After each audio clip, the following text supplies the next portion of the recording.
j'ai un certain trajet sur lequel j'ai écrit. Voilà. Je suis né avant la guerre, dans une famille juive d'Europe centrale. La grand-mère venait de Roumanie, le grand-père d'Ukraine. Voilà. Et de l'autre côté, il venait aussi d'Ukraine, mais d'Odessa, au sud. Voilà. Donc, je me suis trouvé à la veille de la guerre, ma mère étant morte sans mère. Et mon père était un peu, je dis juste, c'est pas un diplôme, hein, mon père était un peu bandit sur les bords, donc il avait une force physique assez considérable, et les bordels du quartier aimaient bien de l'avoir comme videur à ses heures perdues. Voilà. Donc il a dû enlever un œil à un Polonais qui était ivre, et il s'est retrouvé en prison pendant la guerre, sans être fiché comme juif. Alors je plaisantais parce que moi j'ai vécu la persécution, j'ai échappé de très très peu à l'arrestation et à la mort. Et donc je plaisantais en disant, lui il est bandit, comme bandit, il est non juif. Alors en yiddish on appelle ça goy, c'est-à-dire les peuples qui ne sont pas juifs. Il était donc interné comme bandit goy. Et donc il risquait rien pour sa vie, il était nourri, couché, logé très bien. Et moi, à l'extérieur, j'étais vraiment très mal en point. J'ai dû porter l'étoile jaune à 6 ans, parce que les élèves de la classe disaient « mais toi tu la portes pas, si tu ne la portes pas on te dénonce, mes parents sont policiers, ils vont te faire arrêter ». Donc j'ai vécu 2 ans caché à attendre qu'on m'arrête, avec une grand-mère qui m'avait recueilli, mais qui exigeait que je me comporte comme un homme. Donc enfant, je ne sais pas ce que c'est, j'ai été homme avant l'heure, ce qui fait que j'ai dû passer entre autres, un barrage de SS en force à 8 ans. Ils ne m'ont pas rattrapé, mais voilà, enfin, ça fait partie de ce trajet. Et donc une envie de surmonter la mort, une envie de transformer l'univers pour qu'il soit un univers qui respecte l'humanité et le vivant. C'est-à-dire que rétrospectivement, la grand-mère ne m'a pas donné beaucoup d'amour maternel, mais elle voulait que je sois un homme, ce qu'on appelle un mensch en yiddish, c'est-à-dire quelqu'un qui a une force humaine et une portée d'humanisme. Et donc elle me disait, tu ne regardes pas derrière, tu regardes devant toi. Parce que derrière, ça pouvait être un suicide d'enfant. J'ai un ami qui a tenté de se suicider enfant et qui boitait, qui a mis 30 ans en psychanalyse avant de découvrir pourquoi il boitait. Après l'arrestation de sa mère et de sa sœur, il s'est jeté par la fenêtre enfant, et après il ne savait plus pourquoi il boitait. Il a fallu 30 ans de psychanalyse avant de se rendre compte qu'il boitait. Alors moi je n'ai pas eu ce parcours, parce que cette grand-mère me disait tu regardes devant, et elle m'obligeait à exécuter des tâches qui auraient dû être celles d'un adulte, c'est-à-dire aller effacer les étoiles juives qu'on nous dessinait devant la porte où on était caché, aller chercher de la nourriture avec des faux tickets, parce que soi-disant ça passerait mieux, un enfant, ça passerait mieux, jusqu'au jour où les policiers étaient là pour arrêter celui qui amenait les faux tickets. Donc cette perspective de devoir se surmonter en allant vers l'avant, ça a été moteur, et en même temps une envie de séduire aussi sans doute, mais j'étais considéré par mon grand-père comme un adulte, je jouais à la belote avec lui, et il m'apprenait la littérature allemande, parce que c'était sa culture, et il me faisait lire Heine ou Goethe. Et j'ai une anecdote que je raconte dans mon autobiographie. Il me disait « Tiens, prends ce livre de Goethe, ça te fera plaisir, ça va te former. » Et donc, le livre de Goethe, c'était sur la force de vie. Donc, il me disait « ça va te donner de la force de vivre. » Donc, et plus tard, j'ai fait de l'alpinisme, et je me suis rendu compte que c'était une philosophie aussi. En alpinisme, on ne regarde pas derrière, on est toujours en train de se hisser. Et si vous regardez trop en arrière, ça peut être mortel. Donc j'ai eu cette envie de grimper. Et il se fait qu'à 16 ans, mon frère m'a emmené à Chamonix. Mon frère était un peu ce qu'on appelle flambeur. Et il va au casino. Il me dit, j'avais 16 ans, et il me dit, tiens, j'ai un scooter, je t'emmène. Parce qu'il voyait que j'étais dans des conditions misérables chez mes grands-parents. Et il m'emmène à Chamonix. Seulement à Chamonix, il va au casino, il perd tout l'argent qu'il avait. Et comme j'avais 16 ans, j'attendais au dehors, dans l'entrée du casino, où il y avait un peintre qui exposait sa peinture, un peintre des montagnes, qui s'appelle Marcel Vibaud. Je dois avoir une reproduction de Marcel Vibaud. Et ce Marcel Vibaud, il me fait la propagande pour aller en montagne. Il essaie de me persuader d'aller avec lui le lendemain en montagne. Mon frère sort du casino en disant « j'ai tout perdu, passe-moi ce que tu as comme argent ». Je lui dis « moi, c'est comme si on vous disait j'ai 50 € pour les vacances ». Il me dit « passez-moi ». Je dis « non, non, je ne te les passe pas ». Et j'essaye d'aller jouer au casino. Et les membres, le personnel du casino me laisse passer malgré mon âge. Et je regagne tout ce qu'il a perdu. Et je ressors, mon frère me dit oh, « donne-moi l'argent ». Je lui dis « non, maintenant c'est moi qui t'invite en vacances ». Et tu vois le monsieur qui est là, ce peintre, Marcel Vibaud, eh bien il veut nous emmener le lendemain en montagne. Et il avait programmé, c'est pas une ascension extraordinaire, mais c'est quand même déjà de la haute montagne, le col du Géant à Chamonix, enfin, qui est du côté italien, enfin à la frontière italienne. Et je lui dis, ben, tu vois, maintenant, c'est moi qui t'invite, et demain, on va en montagne. Il me dit quoi? Ben oui, le monsieur, là, il nous emmène.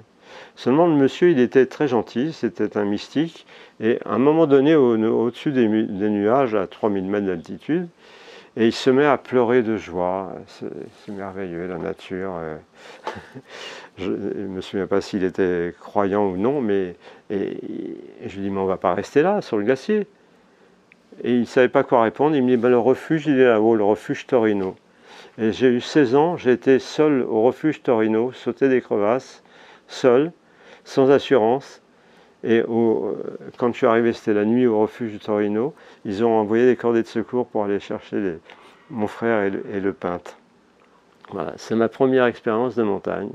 Et après, j'ai décidé de faire un stage avec un guide super qui m'a formé. Et on était tout seuls, tous les deux, pendant 8 jours. Et je me suis dit, je vais refaire les courses qu'il m'a fait faire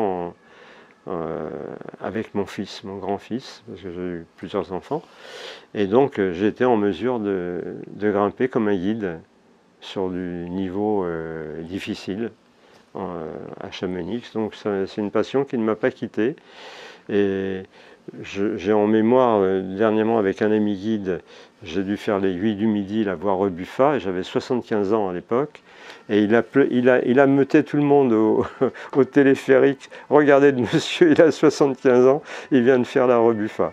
Voilà, c'est une anecdote. Mais après, je me suis rendu compte que c'est aussi une projection de vie qui est immanente dans le peuple juif. Enfin, je veux dire, on a été contraint à la persécution depuis longtemps. Enfin, ça a commencé avec les Romains. Je veux dire, la dernière révolte judaïque en terre d'Israël, c'est Bar Kokhba, c'est en 132 après Jésus-Christ, et il est assassiné en 135. Je veux dire, et on l'avait pris pour le Messie parce qu'il rétablissait de lui-même le royaume de Juda. Voilà. Donc je me suis rendu compte que c'est une philosophie également. Alors, ça ne veut pas dire que tous les alpinistes sont des philosophes, mais ça veut dire quand même qu'ils vivent une espèce de projection dans au-delà, et qu'elle est présente dans la philosophie du judaïsme, qui explique aussi la longévité du peuple juif au travers même après la Shoah. Voilà. Alors je cite souvent dans mes écrits un monsieur qui s'appelait Moses Hess. Moses Hess, c'était l'inspirateur d'Engels en matière de socialisme. Mais après, il fréquente Marx et Engels, et il se rend compte qu'ils sont antisémites, qu'ils tiennent des propos absolument racistes de bas étage, notamment vis-à-vis de Lassalle, qui était un rival social-démocrate à Marx, que j'approuve pas ses théories, mais enfin, je veux dire, il le traite de nègre et de juif, et de youpin même, enfin, je veux dire. Et donc, je je fais ce travail de démystification en essayant de comprendre qu'est-ce qu'il y avait, quels effets ça a eu sur le reste de la théorie. Voilà, donc j'ai fait ce travail ultérieurement. Le fait que j'ai été élevé dans un milieu, mes grands-parents étaient pratiquants, sans excès, mais ils vivaient la philosophie du judaïsme, il y a les faits juifs, la temporalité, il y a une temporalité différente dans le judaïsme. Et donc, ma grand-mère avait l'idéal qu'on devait faire de la musique comme les tziganes aussi, enfin on avait ça en commun avec les tziganes. Et elle m'emmenait au spectacle après la guerre. Je me souviens avoir été écouter Georges Strea, qui était un grand orchestre tzigane sur les grands boulevards. Voilà. Donc elle a voulu enseigner la musique à mon père, qui était violoniste aussi, qui a été violoniste, mais il était un peu trop brutal pour être trop physique, enfin je veux dire, pour continuer dans ce domaine. Et ses autres fils n'ont pas suivi, quoiqu'il y a un accordéon ici qu'elle a essayé de transmettre.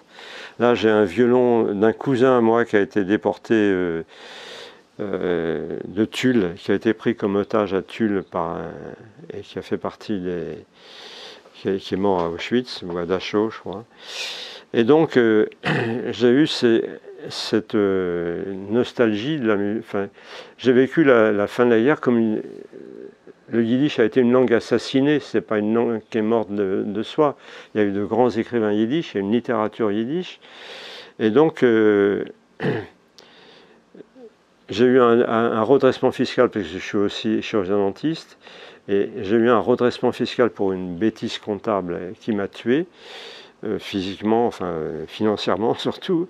Et donc, je me suis dit, j'ai vécu déjà la guerre ici, j'ai fait 15 ans de médecine sociale, je ne suis pas un fraudeur. Et donc, je n'avais plus d'argent. Donc, je me suis dit, je vais faire un restaurant yiddish pour maintenir la culture qu'on a voulu tuer. Je veux dire, pour ne pas mourir deux fois. Et donc, j'ai créé ce restaurant qui s'appelait Le Train de Vie. Et Le Train de Vie, qui était d'abord rue de la Verrerie, ensuite rue des Rosiers. Il y a eu une émission à la télé, d'ailleurs, sur ce restaurant. Je faisais un café philo et de la musique yiddish et tzigane tous les soirs. Il se fait qu'un tzigane serbe, au moment de la guerre en Serbie, était là. Il avait demandé son séjour en tant que réfugié politique. Ça lui a été refusé. Et donc, j'avais des amis avocats bien placés, donc j'ai réussi, par ses amis, à lui faire avoir le droit de séjour en France. Après, il me dit, moi je suis tout seul, comment je vais gagner ma vie? Alors il me dit, tu peux pas me faire jouer? Alors je lui dis, bah, tu peux jouer là, mais il y a des tziganes roumains, mets-toi avec eux.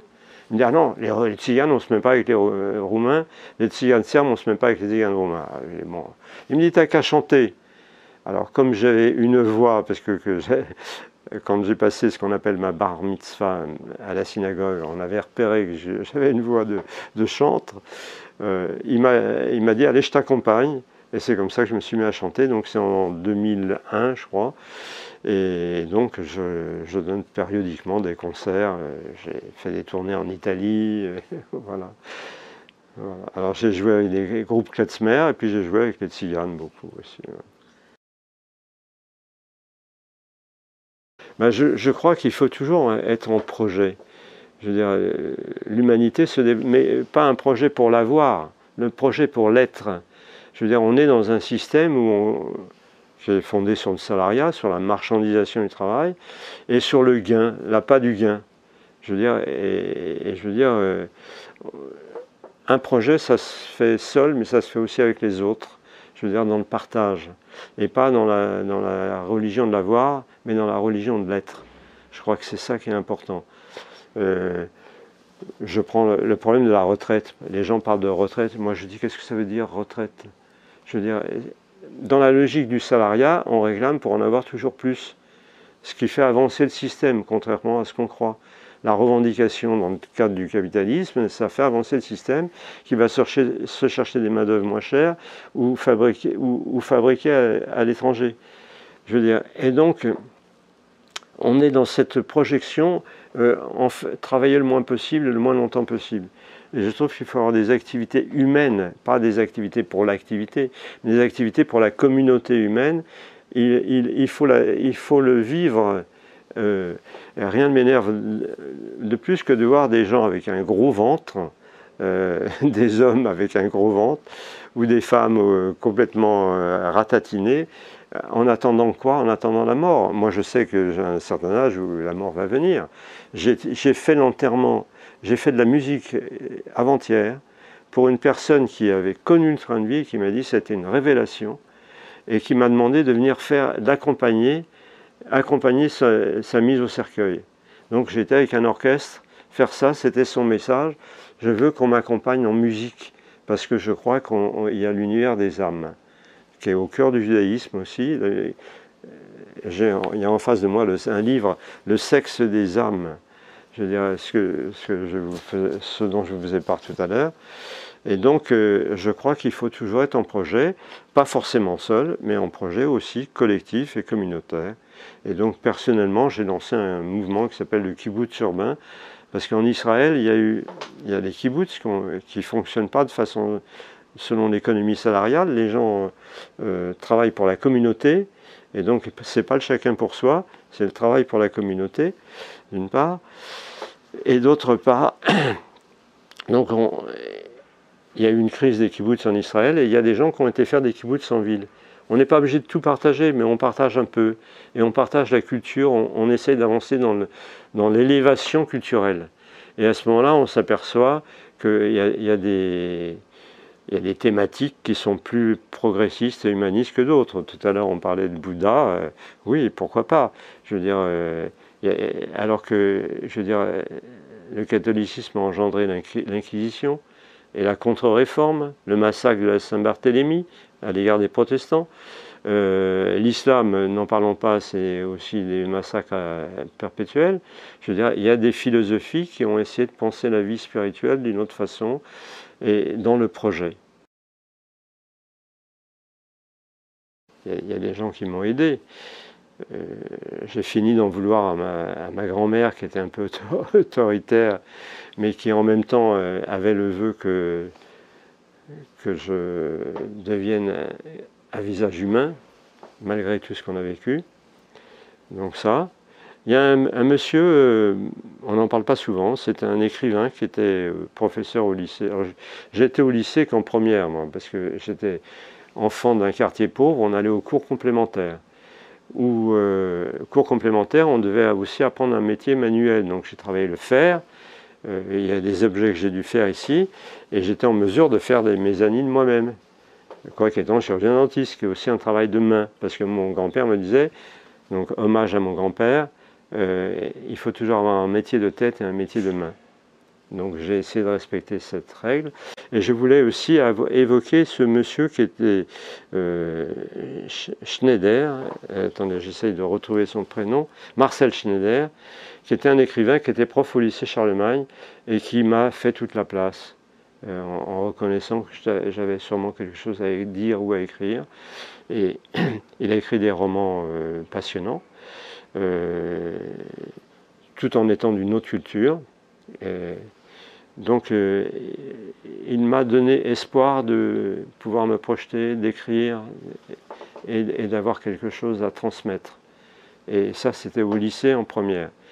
Or, j'ai redoublé la première, la seule fois où j'ai redoublé. Pourquoi?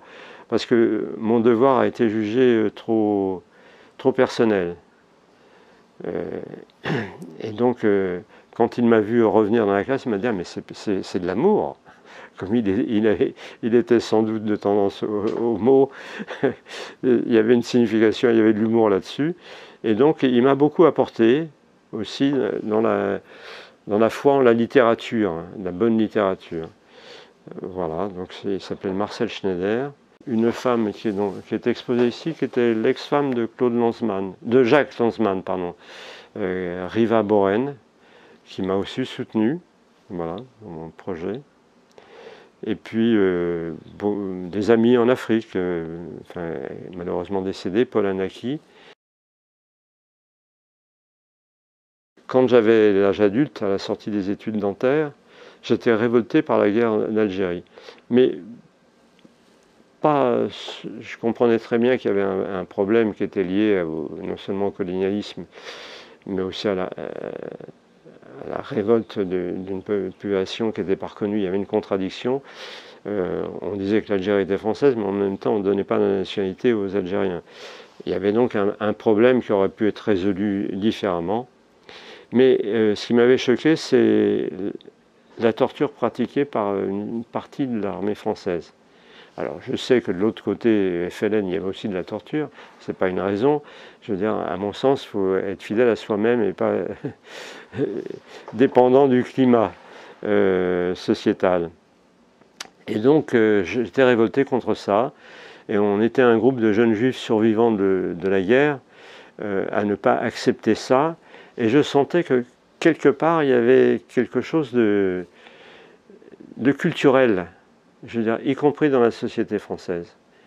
Parce que la torture, quand on regarde son histoire en Europe, ça a été imposé par l'Église chrétienne, catholique, à la royauté. Et qui a fait enlever la torture de la justice? C'est pas la Révolution française, c'est Louis XVI qui a interdit la torture dans les tribunaux français. Et en étudiant aussi sur l'antisémitisme, je me suis rendu compte que la torture correspond à une théorie de l'âme pervertie. Donc en compressant un peu le coupable par la torture, on pouvait lui faire sortir le diable. Donc c'est dans la civilisation française, dans la société française, c'est lié à ça. Je veux dire, cet emploi de la torture. Donc j'étais révolté contre ça et donc on refusait avec cet ami dont je vous ai parlé tout à l'heure, qui s'est jeté par la fenêtre enfant et qui était dans le refoulement de ça, quand il a vu sa mère et sa sœur prises. Et lui, il avait la coqueluche, donc il n'avait pas été pris, on l'avait mis à l'hôpital. Donc je me suis rendu compte qu'il y a une dimension culturelle à la torture et donc j'étais révolté contre ça. Donc j'ai refusé de faire mon service militaire et je me suis fait interner en neuropsychiatrie. Donc j'ai vécu une expérience extrêmement intéressante. Et là, il y avait les tortionnaires catholiques qui étaient devenus fous de culpabilité et qui criaient « Dieu est bon, oui je le crois, Dieu est bon », jusqu'à temps que les électrochocs arrivent et les arrêtent dans leur délire. Et donc j'ai compris que la torture était quelque chose de culturel et pas de nécessaire. Montaigne s'insurgeait contre l'emploi de la torture déjà en disant ça, c'est une source de mensonges. Et donc c'est là où j'ai passé presque un mois et demi en asile psychiatrique, dont une fréquentation des tortionnaires qui étaient devenus fous de culpabilité. Voilà. Donc c'est une étape de ma vie. Et après ça, j'étais en Afrique noire. Je me suis inscrit en ethnologie, en anthropologie aussi. Et donc j'ai découvert l'Afrique noire et les civilisations africaines. Donc j'ai une certaine compréhension de l'animisme aussi. Dans la découverte du monde, en Afrique noire, j'extrais une dent de sagesse à un Africain. Et le lendemain, je vois, quand j'arrive au cabinet dentaire, à Trècheville, en quartier africain, je vois un attroupement et une machette levée. Et il disait, ouais, et j'entends dire, le toubab, là, il m'a mis le gris-gris pour me tuer, c'est moi qui vais le couper à la machette. Voilà. Et là, vous êtes obligé de vous interroger sur la culture. D'où il sort ce truc que je lui ai mis un fétiche ici pour le tuer?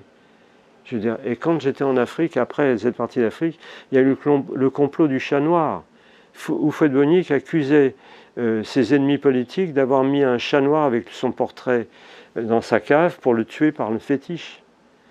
Vous commencez à découvrir les matrices, ce que j'appelle une matrice culturelle. Voilà, donc ça c'est important. Après, j'ai été faire de l'aide en Algérie, de l'aide médicale, où j'ai tenu un dispensaire pendant 1 mois et demi en Constantinois. Et là, j'ai un chauffeur qui me dit, tu vois là-bas les Français, je les déteste, mais si j'ai un juif en face de moi, je le tue. Et je lui dis, là, Aziz, il n'est pas en face de toi, il est à côté de toi. Il me dit, arrête. Je lui dis, oui, il est à côté de toi. Et il s'est cogné la tête contre les murs tous les jours en disant « dis-moi que t'es pas juif, dis-moi que t'es pas juif ». Là, vous vous rendez compte qu'il y a des matrices culturelles différentes. Et ça a été un pas dans mon évolution, une expérience aussi. Et le livre que j'ai écrit sur le salariat, sur le premier livre, Marx, l'association anti-Lénine, qui était le livre de chevet de Théo de Carvalho lors de la Révolution portugaise antifasciste de 1974. Donc j'ai compris qu'il y avait tout un travail culturel à faire aussi, et ça fait partie de mon projet. Voilà, enfin, et je trouve, donc revenons à la discussion que nous avions eue, il est important de se chercher des projets à vocation humaniste tant qu'on vit et dans le partage. Je veux dire, rien ne me désespère plus que de voir des gens vieillir et attendant la mort. Je veux dire, je ne suis pas dans l'attente de la mort. Je regrette de ne pas pouvoir grimper parce que je me suis déchiré une épaule. Mais ça ne m'empêche pas de faire la barre fixe. Vos bist du mit keine Berge, wo sagst du Rosdinos, Efscher ist wissen da nicht, kann ihr da sein bei dem Voice, da di di di di di di da da da da di di di di di da da